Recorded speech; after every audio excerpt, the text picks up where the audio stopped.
السلام عليكم بونجور ا توس. اليوم بغيت نتحدث لكم على واحد المعلمة من معالم الأدب المغربي والمغاربي والأفريقي باللغة الفرنسية، اللي هو الكاتب المغربي دريس الشرايبي.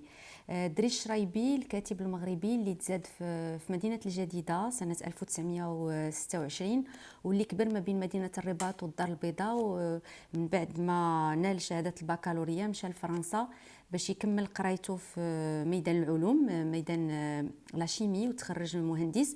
ولكن غير سال قرايته توجه لميدان الصحافة والكتابة، واللي توفى في سنة 2007 وخلى واحد أكثر من 20 كتاب أو مؤلف اللي نالوا الإعجاب واللي خلاو البصمة ديالهم في لا بيبليوغرافي ماروكان دو لونغ فرونسيز.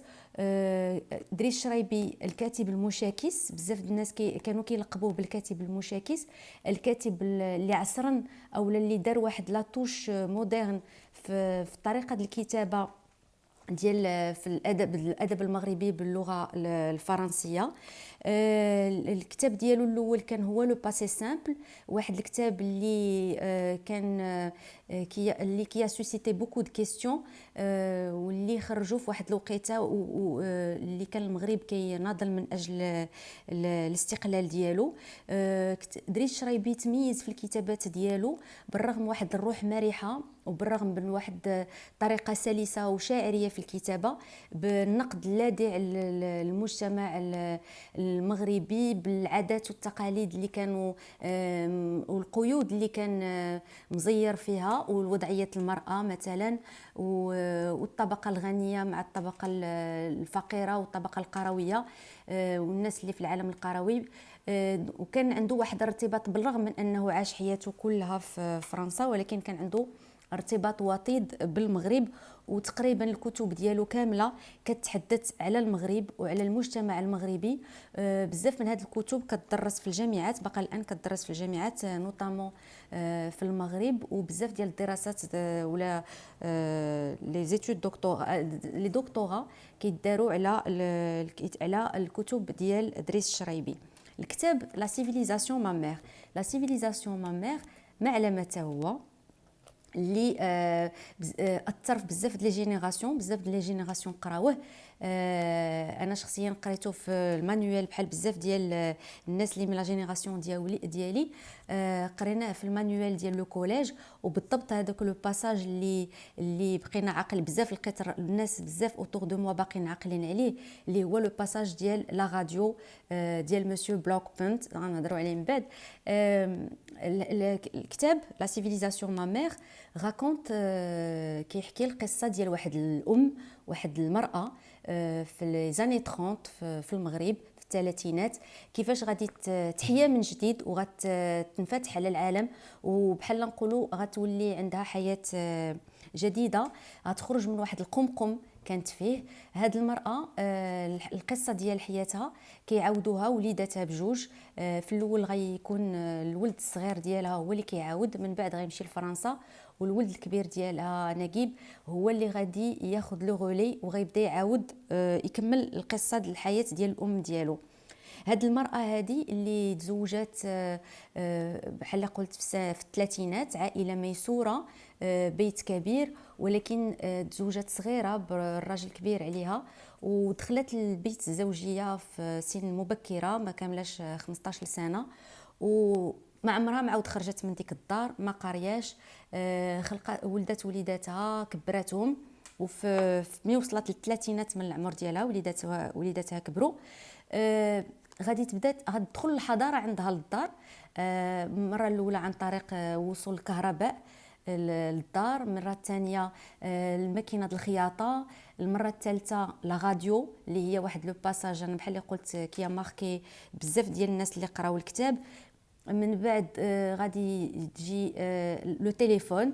وهاد المراه بالرغم من انها ما قرياش، ولكن من الاول عندها واحد لا نايفتي تري سامباتيك، ولكن اوسي واحد الشغف للتعلم وطرح الاسئله وباغا تفهم. دونك كانت كطرح فيما كتدخل شي حاجه من هذه الحضاره على البيت ديالها، كتعامل معها بواحد العفويه، وكتبقى تطرح اسئله على ولادها باش وكتبين لهم، ومن تما ولادها قرروا باش انهم يخرجوها شي شويه من الدار ويوريوها اوجه اخرى من اوجه الحضاره لا سيفيليزاسيون. اول مره داوها للسينما، ومن بعد داوها شافت واحد لو بارك، وشافت بحال نقولوا جاردان بوبليك.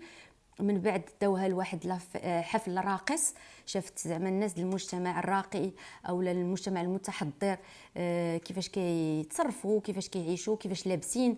وكل مره كيوضعوها في هاد لي سيتوياسيون كترجع باسئله اكثر وبواحد الشغف اكبر انها تتعلم وانها تجرد من ديك حياتها الاولى وتعيش حياه جديده.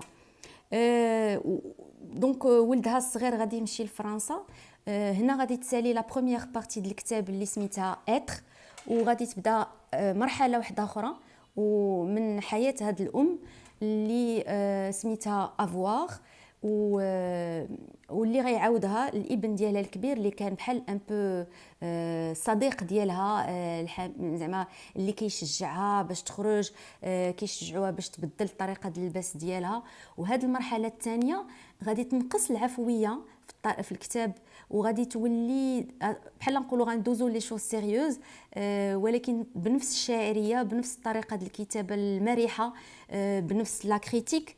المراه هذيك الام غادي تولي كتقرا، غادي تتخلى على لي طاش ميناجير ولا داكشي اللي كانت كدير في الدار، غتولي حتى هي عندها لي زيكزامان، حتى هي غيوليو عندها لقاءات مع النساء، تنخرط في العمل السياسي، غادي تنخرط في تبقى غتهتم بالجغرافيا ديال العالم، بالسياسه بالعالم، غتكتشف لي درابو، لا كارت دو موند.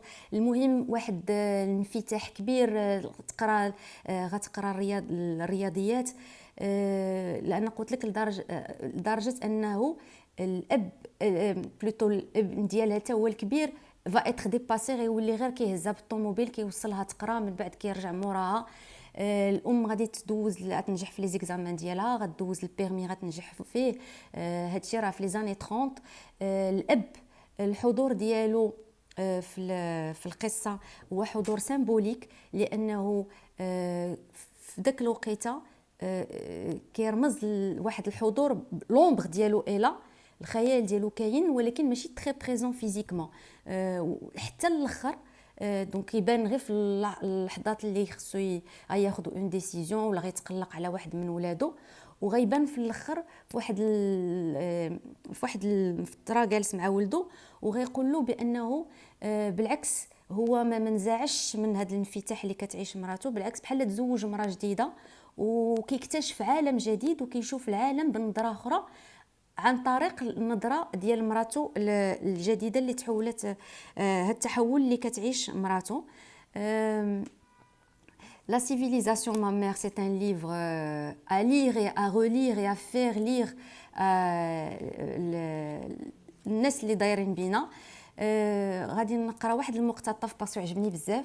Elle avait une soif d'apprendre, d'assoiffer en plein désert, débusquant la vérité derrière les mots, soulevant chaque mot comme une pierre pour voir ce qu'il y avait en dessous, lézards, scorpions ou terre arable, pour vérifier s'il avait un poids, une réalité quotidienne, une âme capable de parler à son âme. C'est ce qu'elle m'a expliqué plusieurs fois jusqu'à ce que je comprenne. Elle voulait savoir de sciences certaines. وهذا الكتاب الرمزيه ديالو هو ان التحرر من اي قيد، تحرر المراه او الانسان بصفه عامه من اي قيد من القيود، راه ما كيجيش غير بان شونجمون ولا تحرر في الطريقه ديال اللباس او لا تحرر فيزيك ولا بالانسولونس ولا بلا بروفوكاسيون. هو كيجي اون دوسور، كيجي بحال هاد السيد، بحال هاد المراه هادي هي رمز ديال لا دوسور، رمز ديال واحد لو شونجمون دون كي سي زعما اللي دار بواحد دون لا دوسور، دون واحد لو سيلونس. كيجي بالقرايه، كيجيب الانفتاح على العالم، كيجيب واحد لا كوريوزيتي انتيليكتويل، بواحد الشغف للتعلم، انه ما عمره الواحد الانسان ما يحبس من التعلم ومن طرح الاسئله ومحاوله فهم الامور اللي كتدور به.